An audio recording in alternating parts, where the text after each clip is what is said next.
So today we're diving into the story of Zohran Mamdani, a socialist politician who is very quickly becoming one of the most talked about new faces in American politics. He's really seen as a voice for a new generation, and he is absolutely shaking up the establishment in New York City. But to really get Zohran, you've got to understand where he comes from. Let's start with his mom. She's Meera Nair, the globally celebrated Indian film director, the one behind masterpieces like Monsoon Wedding. And then there's his father, Mahmood Mamdani, who is a famous professor and political thinker from Uganda. I mean, can you just imagine growing up in a house where the dinner table talk was all about global politics, art, and social justice? Yeah, that was his actual reality. Okay, so that brings us to the big question, right? How did the son of an international filmmaker and a world-renowned academic become one of New York's most visible and prominent socialist politicians? Let's unpack that journey. You could say his entire political compass was really forged between two completely different worlds.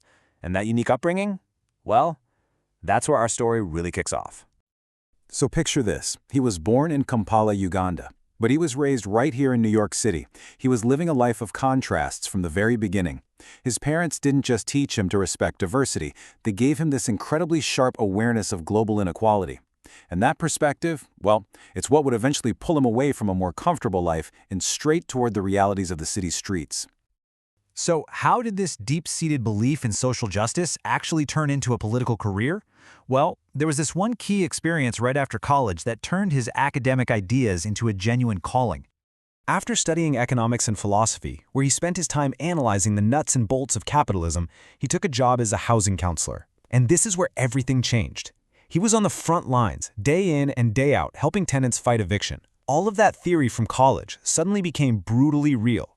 He was seeing poverty and exploitation with his own two eyes, and that experience is what solidified his socialist convictions and drove him to join the Democratic Socialists of America. So what does it actually mean to be a democratic socialist in a place like New York City today? Let's break down Zohran Mamdani's political platform piece by piece. First, let's just get a quick definition on the table. A democratic socialist believes in a society where the economy serves the public good, not just corporate profit. And all of that happens within a democratic system.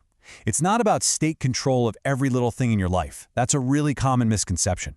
It's actually about using democratic means to prioritize people, public welfare, and equality. Mamdani's entire vision pretty much rests on three core pillars: economic justice, the fundamental right to housing, and the empowerment of immigrant communities. All right, Pillar 1, economic justice. For Mamdani, this means completely restructuring tax policy, so it actually benefits working-class New Yorkers. And a huge piece of this vision, free public transportation. He argues that getting around the city isn't a luxury or a convenience, it's a fundamental right. It's the key to getting to jobs, to school, to everything. His second pillar, housing rights, is so personal for him. It comes directly from his past work as a counselor. He is a fierce advocate for good cause eviction laws, which basically stop landlords from just kicking tenants out without a legitimate reason. For him, a safe, affordable place to live isn't a commodity you buy and sell. It's a basic human right, period. And his third pillar, immigrant empowerment, is also deeply personal. Drawing on his own Indian and African heritage, he's become this incredibly powerful voice for the city's diverse communities, and he relentlessly speaks out against racism, Islamophobia, and all other forms of discrimination. So, okay, he's got these massive ideas, but how do they actually play out in the real world? Let's take a look at his path to power, and yeah, the controversies he's faced along the way. Back in 2020, he ran for the New York State Assembly and did something pretty radical. He refused all corporate donations. Every penny was from small, grassroots contributions. He went up against a party-backed incumbent and pulled off this absolutely stunning upset victory. It was a perfect, real-world example of his whole belief in people-powered politics. Now, his platform has also definitely sparked some controversy, especially around what he says about Indian politics. Because of his heritage, his critiques of events like the Gujarat riots get intense scrutiny, which has led some media in India to label him anti-India. But for Mamdani and his supporters, this isn't about being anti-any country. It's just an extension of his worldview. He applies that same lens of justice and equality to global issues that he does to housing in Queens. His supporters see that consistency as the mark of a true human rights advocate. But let's look beyond the headlines. What's his actual track record? Well, in office, he has translated his platform into real action. He's been a major force behind stronger tenant protection laws, directly helping the same kinds of people he used to counsel. He's championed policies for affordable housing, for climate justice, and he is still pushing for free public transit and greater worker rights.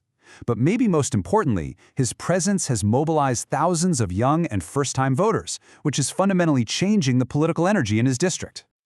So, all of this brings us to the future. What's next for Zohran Mamdani, and what does his rise really mean for the bigger political landscape? His guiding vision is really captured in his simple but incredibly powerful slogan, "A New York for Everyone." It's a promise of a city where no one gets left behind, where housing is a right, and where every single community is respected. His public image is just sharply divided. To his supporters, he's a symbol of hope. He's seen as honest, accessible, the kind of guy you'll see cycling through his district just to talk to people directly. To his opponents, though, he's a radical socialist with ideas that are just way too extreme for the mainstream. And this is really key. He inspires both incredible loyalty and fierce opposition. And you know what? The stakes are only getting higher. Political observers are already looking ahead to 2025, and they're viewing him as a potential and very strong contender for mayor of New York City.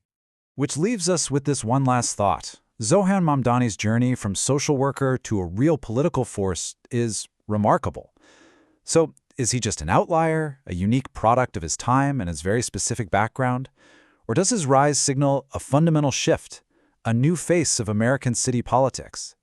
That's the question he leaves for all of us to consider.